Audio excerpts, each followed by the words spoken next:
Calories in versus calories out, the common term that most people live by. So in this video, I'm going to explain why that is simply false, and a simple word shift is going to completely change your perspective on it. Calories in affect calories out. My name is Adam Bonnell. I'm an online fat loss professional. I specialize in hormonal priming, body recomposition, and higher level forms of nutrition through metabolism manipulation. I've worked with dozens of guys struggling to get lean, get to a lower body fat percentage, and I've successfully helped dozens of guys get very, very lean and break fat loss plateaus, getting the leanest body fat percentage they've ever been. In this video, I'm going to explain why the simple term calories in versus calories out goes a lot deeper. It's simply not true, but how calories in affect calories out. So if you're somebody who's been eating a low amount of calories for an extended period of time, doing tons of cardio and just spinning your wheels in the skinny fat phase, looking gross and malnourished, this video is for you. So calories in versus calories out. So there's 4 factors that affect calories in versus calories out.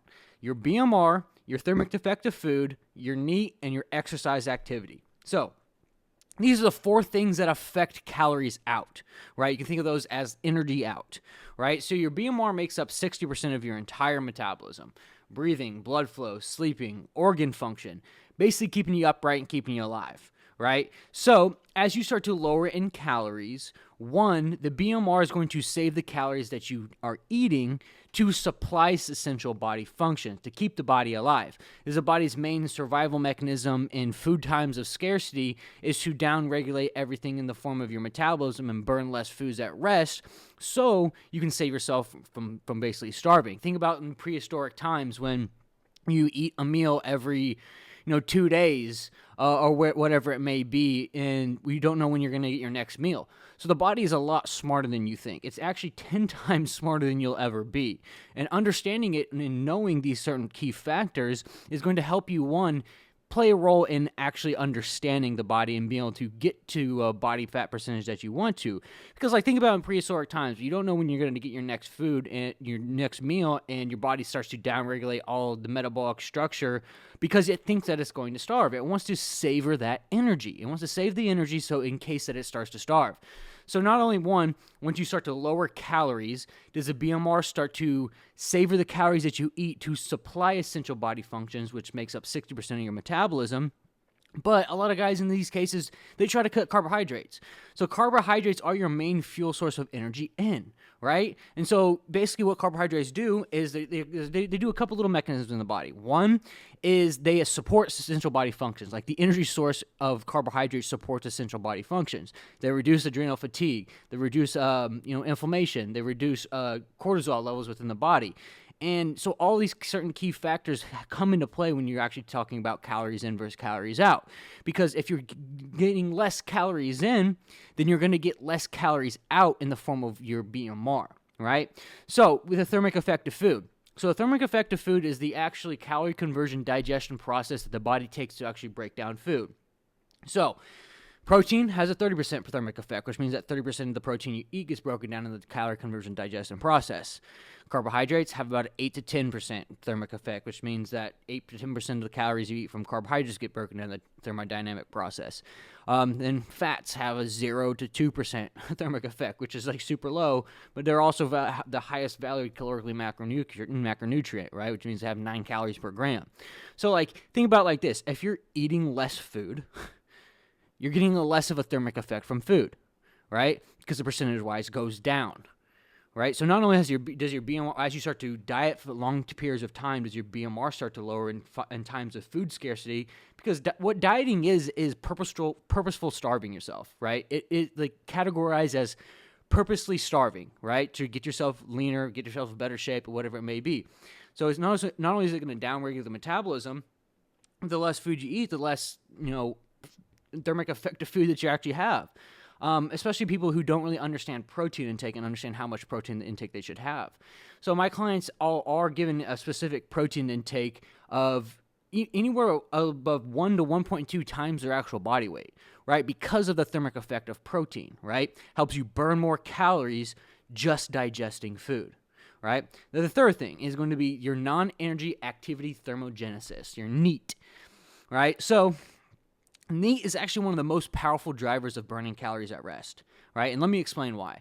So they did a scientific data research study that said that people who fidget burn 500 to 800 calories more per day. So think about that. 500 to 800 calories more per day by fidgeting, which is actually an astronomical amount when you put into context an hour of even high-intensity cardio burns maybe 400 to 500 calories. So people who fidget simply sitting down, just tapping their fingers, tapping their keyboard, actually burn 500 to 800 calories more per day. So as you start to diet and as you start to get lower in energy, your NEAT starts to decline as well because your body has less activity and less energy to just do those little purposeful behaviors like let's say taking the garbage out or taking the groceries and putting them in the fridge, or just like the little fidgeting movements that you have because you're stocked full of energy and stocked full of food. Me, when I'm sitting here at this desk, I actually burn about 400 to 500 calories a day sitting at this desk, just turning around, typing on my keyboard, typing on my laptop, moving my mouse. I burn 400 to 500 calories a day just sitting here, right? And so when you understand what NEAT is, non-energy activity thermogenesis, it's the actual calories that you burn through the non-planned exercise that you do. Well, that begs the question, well, why don't I just, start fidgeting more? It doesn't work like that.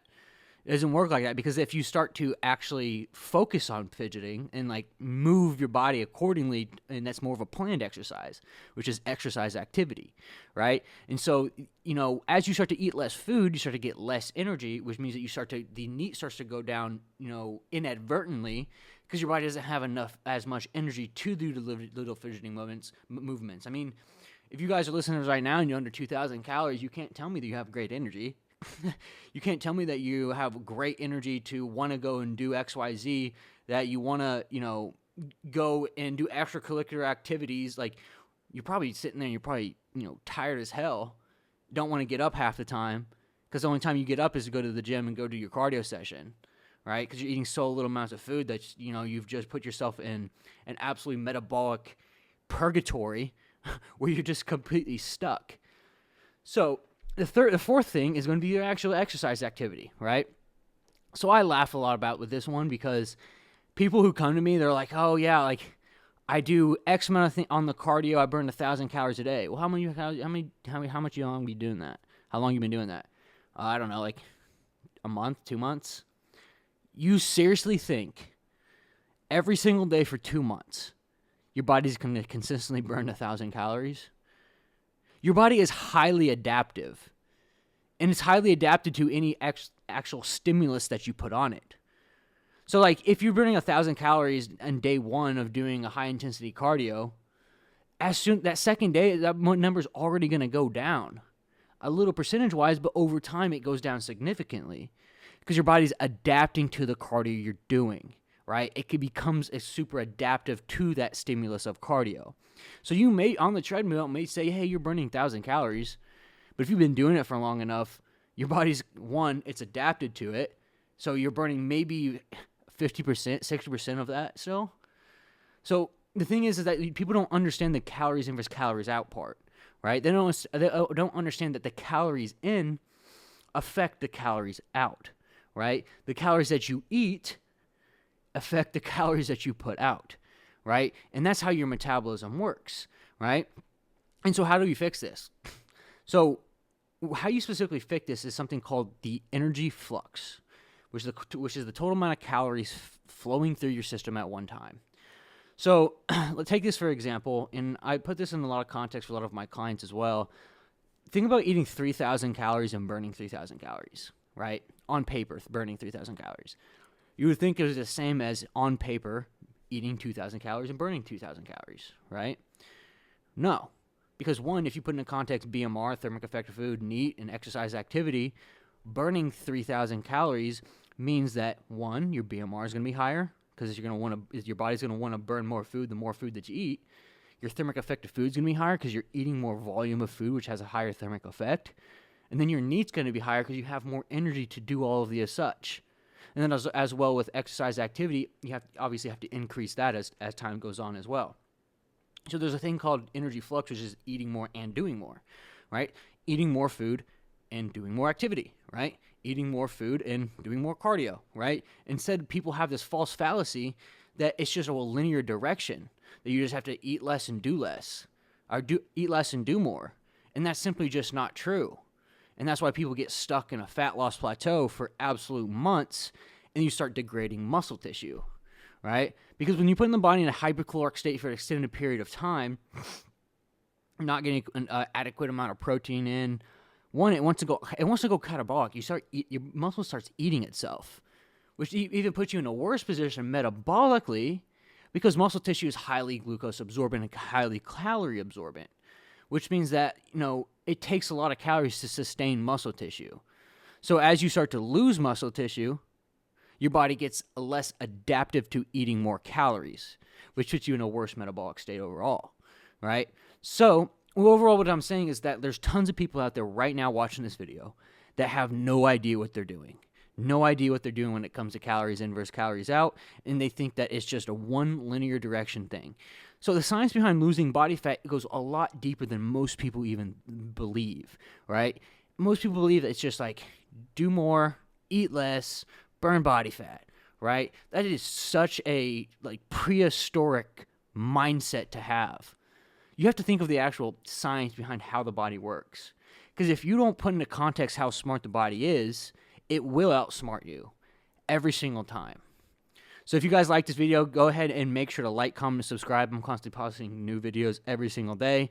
If you guys are struggling to get lean, I have a free metabolic priming masterclass listed below.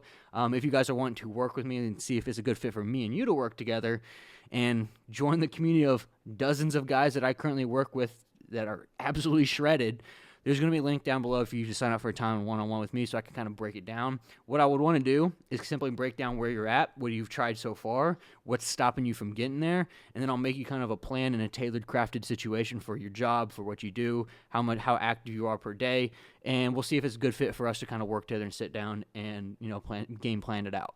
But other than that, like I said, like, comment, subscribe. Appreciate you guys watching this video, and I'll see you guys next time.